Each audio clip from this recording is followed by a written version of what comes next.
करुणाकरसूरीन्द्रगुरुवर्यपदाम्बुजां नवनीतनटोत्तंसां गुरुपङ्क्तिश्रियन्नुमः. திவ்யதேச வைபவம் திருநரையூர். ஆசுகவி சார்வபௌம ஸ்ரீநிதி சுவாமி இயற்றிய திவ்யதேச வைபவ ஸ்துதியின் அடிப்படையில் இன்றைய தினம் நாம் அனுபவிக்க இருக்கும் க்ஷேத்திரமானது 14வது க்ஷேத்திரமான திருநரையூர் என்னும் நாச்சியார் கோயில். இந்த க்ஷேத்திரத்துக்கு சுகந்தவனம், சுகந்தகிரி என்ற பெயர்களெல்லாம் இருக்கின்றன. சுகந்தகிரி என்றால் சுகந்தமான கொடிகள், செடிகள், மரங்கள் இருந்த மலையுடைய க்ஷேத்திரம் என்று பொருள். இப்பேற்பட்ட சுகந்தமுடைய செடிகளெல்லாம் இருந்ததனால்தான் இந்த க்ஷேத்திரத்துக்கு திருநரையூர் என்கிற திருநாமம் வந்தது என்றும் பெரியவர்கள் சொல்லுவார்கள். இந்த க்ஷேத்திரத்துக்கு எம்பெருமானை மங்களாசாசனம் செய்யும் பொழுது நம் ஆசுகவி சுவாமி 3 ஸ்லோகங்கள் பாடுகிறார். முதல் ஸ்லோகம் சுகந்தகிரிமஸ்தகே சுபகஹேம கேஹோத்தமே சுவஞ்சுளலதாயுதோ ஜயதி வாசுதேவோ விபுஹு திருஷோ விஷயதாங்கதஹ கமலயோனி மேதாவினோஹ வச்சோ விஷயதாங்கதஹ கலிஹரஸ்ய யோகீஷிதுஹு. சுகந்தகிரி என்கிற இந்த க்ஷேத்திரத்திலே அழகிய ஹேம விமானத்திலே சேவை சாதிக்கிறான் எம்பெருமான் என்று பாடினார் சுவாமி. சுகந்தகிரி மஸ்தகே சுபகஹேம கேஹோத்தமே. இந்த க்ஷேத்திரத்திலே இருக்கக்கூடிய எம்பெருமானும் தாயாரும் யார்? அடுத்த வரியிலே சொல்லுகிறார். சுவஞ்சுளலதாயுதோ ஜெயதி வாசுதேவோ விபுகு. எம்பெருமானுக்கு வாசுதேவன்னு திருநாமம். எப்பொழுதும் அழகிய வஞ்சுளவல்லி தாயாருடன் சேவை சாதிக்கிறான். சுவஞ்சுளலதாயுதா என்று பாடுகிறார். இவர்களுக்கு ஜெயமுண்டாகட்டும் ஜெயதி என்கிறார் சுவாமி. என்ன காரணம் அப்படின்னு கேட்டால், இவர்கள் இருவரும் நித்திய கல்யாண திருக்கோலத்திலே எழுந்தருளியிருக்கிறார்கள். இந்த உலகம் உய்யும்படியாக நித்தியம் சேவை சாதித்து கொண்டிருக்கிறார்கள். இது என்ன கதை, ஏன் இப்படி நடந்தது அப்படிங்கிறதுக்கு 3வது வரியிலே பதில் வைத்திருக்கிறார் சுவாமி. என்ன பாடுகிறார்? திருஷோ விஷயதாங்கதா கமலயோனி மேதாவினோஹோ. கமலயோனி என்று சொல்லக்கூடிய பிரம்மதேவனுக்கும் மேதாவி மகரிஷிக்கும் இந்த க்ஷேத்திரத்திலே பிரத்யக்ஷமாக இருந்தார். அதனால் உலகம் உய்யும்படியான வரலாறு நடந்தது அப்படிங்கிறார். என்ன கதைன்னு கேட்டால், மேதாவி என்கிற மகரிஷி இந்த க்ஷேத்திரத்திலே வாழ்ந்து கொண்டு வந்தார். உலகத்தில் இருக்கும் எல்லா ஜீவராசிகளும் பிழைத்து போக வேண்டும் அப்படிங்கிற உதார கருணை இந்த மகரிஷிக்கு இருந்தது. எம்பெருமான் கருணையை பொழிந்து எல்லோரையும் காப்பாற்ற வேண்டும், பிழைகளை எல்லாம் பார்க்கக்கூடாது, மன்னிக்க வேண்டும் அப்படின்னு நினைத்தார். ஆனால் நேரடியாக எம்பெருமான் இப்படி செய்ய மாட்டான். ஏன்னா தண்டதரத்துவம், தண்டனை கொடுப்பது, அபராதத்துக்கு தக்கவாறு நடவடிக்கைகள் எடுக்க வேண்டியதெல்லாம் அவனுடைய சாசனத்தின் ஒரு பகுதியாக ஆகும். அப்படி இருக்க அவனிடத்தில் எப்பொழுதும் க்ஷமையை எப்படி எதிர்பார்ப்பது? அதனால் க்ஷமைக்கே இருப்பிடமாக இருக்கக்கூடிய பிராட்டியினுடைய கையில் இந்த சாசனம் வந்துடுத்துன்னா சுலபமாக எல்லோருக்கும் கருணையானது, மன்னிப்பானது கிடைச்சுடும். இப்படி ஒரு ஏற்பாடு செய்ய வேண்டும். பிராட்டி கையிலே சாசனம் இருக்கணும், அவ கையில் சாவி கொத்து இருக்கணும், அதற்கு ஏதாவது வழி செய்ய வேண்டும் அப்படின்னு நினச்சி மேதாவி மகரிஷி இந்த க்ஷேத்திரத்திலே தபஸ் பண்ண ஆரம்பித்தார். மகாலட்சுமியை குறிச்சி. மகாலட்சுமியும் இவருக்கு அனுகிரகம் செய்தாள். ஒரு வஞ்சுள கொடியின் கீழே சிறு பெண் குழந்தையாக தோன்றினாள் பிராட்டி. அந்த குழந்தையை எடுத்து வளர்த்து வந்தார் மேதாவி மகரிஷி. வஞ்சுளவல்லி என்றே இவளுக்கு பெயரும் வைத்தார். இந்த வஞ்சுளவல்லிக்கு விவாக வயசு வந்தது. இவளுக்கு ஒரு தோழி. அந்த தோழிக்கு பொன்னின்னு பேர். இந்த பொன்னி பார்வதியின் அம்சம் என்று சொல்லுவார்கள். இருவரும் சேர்ந்தே வளர்ந்து வந்தார்கள். மிகவும் ஸ்நேகமுடைய தோழிகளாக இருந்தார்கள். ஒரு சமயம் மேதாவி மகரிஷியினுடைய கிரகத்துக்கு சில விருந்தினர்கள்லாம் வந்து சேர்ந்தார்கள். எத்தனை பேர் வந்தா? கண்ணுக்கு தெரியற மாதிரி 6 பேர் வந்தாளாம். கண்ணுக்கு தெரியாமல் 2 இருக்கிறார்கள். அவள்லாம் யாரு அப்படின்னு கேட்டால், இந்த எம்பெருமான் தான் மஞ்சுளவல்லியாகிற மகாலட்சுமியை மணந்து கொள்ள 5 உருவங்கள் கொண்டு வந்தான். வாசுதேவன், சங்கர்ஷணன், பிரத்யும்னன், அனிருத்தன், புருஷோத்தமன் என்று 5 விதமான திருக்கோலங்கள் கொண்டு வந்தான். கூடவே கருடனையும் அழைத்து வந்தான் ஒரு அந்தணர் வேடத்திலே. இந்த 6 பேர் கண்ணுக்கு தெரிகிறார்கள். கண்ணுக்கு தெரியாமல் பிரம்மதேவனும் விஸ்வக்சேனரும் கூட வந்திருக்கா. எம்பெருமானுடைய லீலை. 6 பேர் வந்திருக்கா அப்படின்ன உடனே மகரிஷி உள்ளே அழைத்தார் எல்லோரையும். இதில் கடைசி 6ஆவதாக இருக்கக்கூடிய கிங்கரன் மாதிரி இருக்கக்கூடிய அந்த அந்தணர் மட்டும் நான் உள்ளே வரவில்லை, வெளியே நிற்கிறேன் அப்படின்னு சொல்லிவிட்டார். சரின்னுட்டார் மகரிஷி. இந்த 5 யுவாக்களையும் உள்ளே அழைத்தார். அவர்களுக்கு விருந்து படைத்தார். விருந்து முடிஞ்ச உடனே வஞ்சுளவல்லியை கை சோதனம் செய்து கொள்ள தீர்த்தம் சேர்க்க சொன்னார். கையலம்பிக்கணும் அப்படிங்கிறதுக்கு ஜலம் கொட்டு பெண்ணே அப்படின்னார் மகரிஷி. வாசுதேவனுக்கு ஜலம் சேர்த்தாள் வஞ்சுளவல்லி. இதுதான் சாக்குன்னு வாசுதேவன் எம்பெருமான் வஞ்சுளவல்லியினுடைய திருக்கரங்களை பிடித்து கொண்டான். பக்கத்திலேயே இருந்த பொன்னி இதை பார்த்து அலறினாள். உடனே அலறல் சத்தம் கேட்டு வெளியே நிற்கக்கூடிய அந்தணன் உள்ளே பறந்து வந்தான். பறந்து வந்து இருவரையும் தூக்கிச் செல்ல முயற்சித்தானாம். அப்போ அங்கே இருந்த அந்த பொன்னி கல் மாதிரி நில் அப்படின்னு விட்டார். அப்படியே நின்றுட்டார் அந்த கிங்கரர். அவர் யார்? அவர் தான் கருடனாச்சே. அதனால் கல் கருடன் ஆயிட்டார். இந்த சத்தத்தை எல்லாம் கேட்டு மேதாவி மகரிஷி அங்கேருந்து ஓடி வந்தார். அடாடா, என்ன நடக்கிறது? யார் என் பெண்ணின் கையை பிடித்து கொண்டிருக்கிறார் அப்படின்னு பார்த்தாராம். பார்த்தா எம்பெருமானுக்கு என்ன பண்ணுறதுன்னு தெரியலை. கண்ணுக்கு தெரியாமல் நிற்கக்கூடிய விஸ்வக்சேனர் கையில் சங்கசக்கரம் இருந்ததா, அதை உடனே வாங்கிண்டு நான் தான் நாராயணன் அப்படின்னு சேவை சாதித்தாராம். இப்படியாக இவர்தான் வாசுதேவன் எம்பெருமான் அப்படின்னு தெரிஞ்சு போச்சு மேதாவி மகரிஷிக்கு.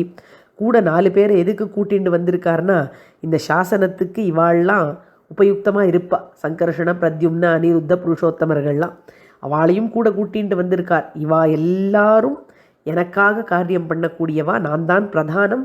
இவா என்னோட வந்திருக்காங்கிறது எதுக்கு அத்தாட்சின்னு கேட்டால், நான் பண்ணுற காரியம் எல்லாத்துக்கும் அவள் உடந்தையாக இருப்பா. இப்போது உம்மை பெண்ணை நான் கல்யாணம் பண்ணிக்க போகிறேன் அப்படின்னா அவள் ராஜ்யம் எங்கள் எல்லார் மீதும் செல்லும்னு அர்த்தம் அப்படின்னு எம்பெருமான் சொன்னானாம்.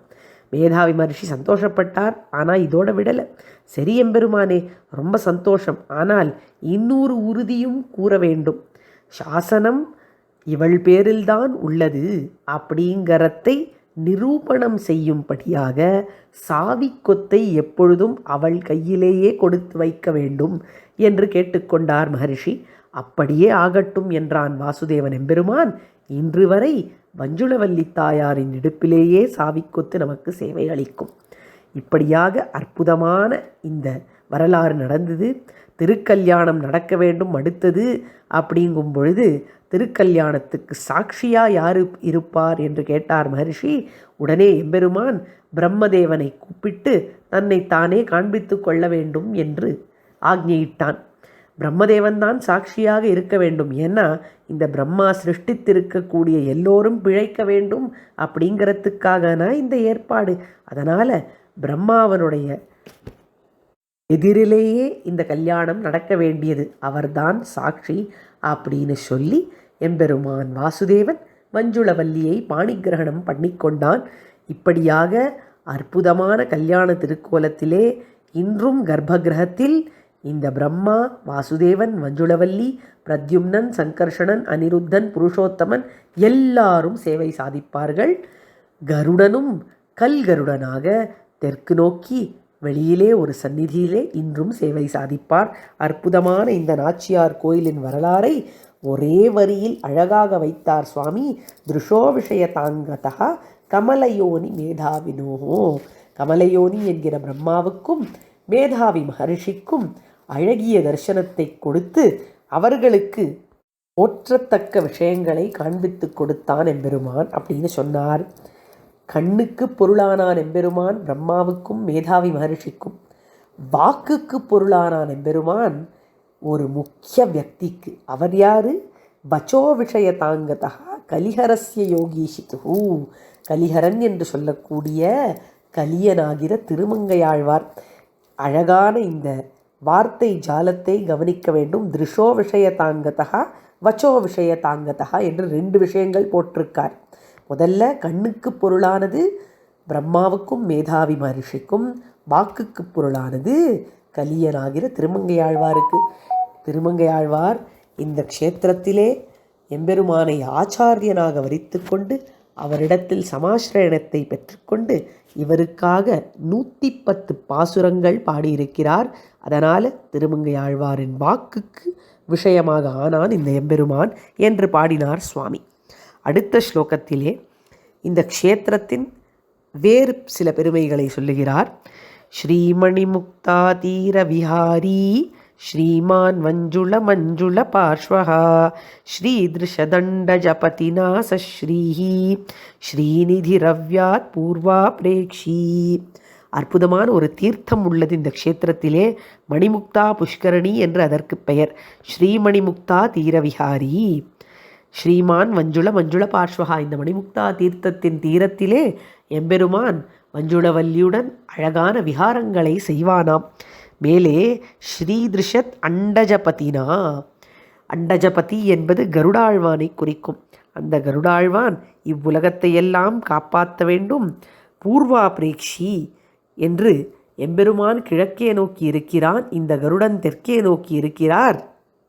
எந்த திசையிலிருந்து யார் வந்து சேவித்தாலும் இவர்கள் இருவரும் கருணையை பொழிந்து மங்களத்தை கொடுக்க காத்து கொண்டிருக்கிறார்கள் என்ற பொருளை வைத்தார் இந்த ஸ்லோகத்திலே. 3வது ஒரு ஸ்லோகமும் சமத்காரமாக சாதிக்கிறார் சுவாமி.